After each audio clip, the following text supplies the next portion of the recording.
Hello बच्चों, let's read the question. कह रहा है the order of increasing bond length in F2 N2 Cl2 and O2 is. Okay बच्चों, इन चारों में बॉन्ड लेंथ को इंक्रीजिंग ऑर्डर में लगाना है हमें। ओके तो देखो बच्चों, क्या होता है बॉन्ड लेंथ होती है, it is defined as the equilibrium distance between the nuclei of two bonded atoms in a molecule. Okay बच्चों, एक मॉलिक्यूल के एक मॉलिक्यूल में बॉन्डेड एटम्स के न्यूक्लियस के बीच में जो इक्विलिब्रियम डिस्टेंस होता है ना बच्चों, उसी को हम बॉन्ड लेंथ बोलते हैं। इक्विलिब्रियम डिस्टेंस मतलब एक तरह से मान लो कि जो मिनिमम डिस्टेंस उनके बीच में हो सकता है वो हमारी क्या हो जाएगी, बॉन्ड लेंथ हो जाएगी। अब अगर हम बॉन्ड लेंथ की बात करें तो बॉन्ड लेंथ वेरियस फैक्टर्स पर डिपेंड करती है बच्चों। ओके, बॉन्ड लेंथ एक बात तो याद रखना कि इनवर्सली प्रोपोर्शनल होती है बॉन्ड मल्टीप्लिसिटी के।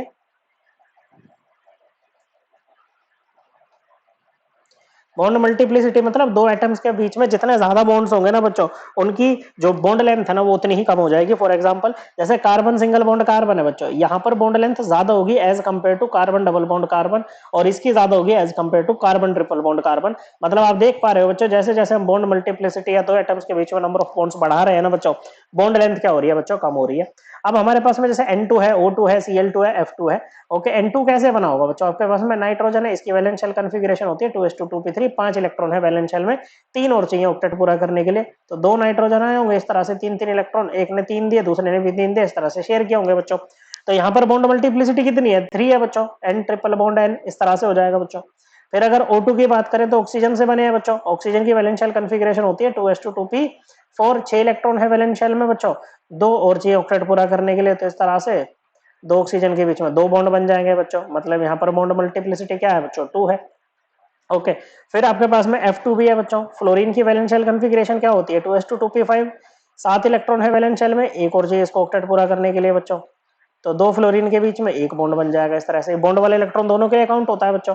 तो ये यहाँ पर आपका सिंगल बॉन्ड है। और फिर है आपके पास में Cl2।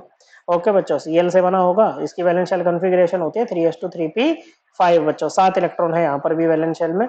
तो सिंगल बॉन्ड होगा बच्चों यहाँ पर भी क्लोरीन और क्लोरीन के बीच में, इस तरह से। ओके बच्चों, तो हम यहाँ पर देख पा रहे हैं कि ये दो जगह ना बॉन्ड बॉन्ड मल्टीप्लिसिटी सेम आ रही है F2 और Cl2 में। तो यहाँ पर अब हम कैसे करेंगे बच्चों, तो याद रखना बच्चों, जो बॉन्ड लेंथ होती है ना वो डायरेक्टली प्रोपोर्शनल होती है किसके बच्चों, लेंथ ऑफ या कहो साइज ऑफ एटम के।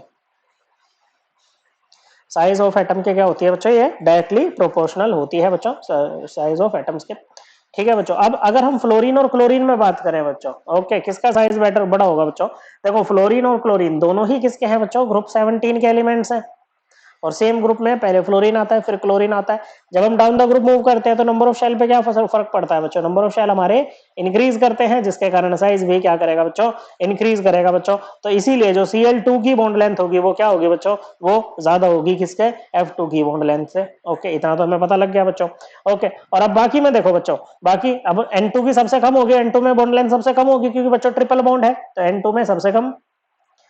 ओके बच्चों, उसके बाद ये ऑक्सीजन वाला O2 वाला आ जाएगा क्योंकि डबल बॉन्ड है, फिर आपका F2 आ जाएगा बच्चों। और सबसे आगे कौन निकलेगा बच्चों, सबसे आगे आपका Cl2। ओके, तो सबसे ज्यादा बॉन्ड लेंथ किस में होगी बच्चों, सबसे ज्यादा होगी Cl2 में, उससे कम फ्लोरीन F2 में, उससे कम O2 में, और सबसे कम N2 में। सो करेक्ट आंसर क्या बनेगा बच्चों, correct answer will be option number 2। I hope आपको ये एकदम क्लियर हो गया होगा। थैंक यू बच्चों।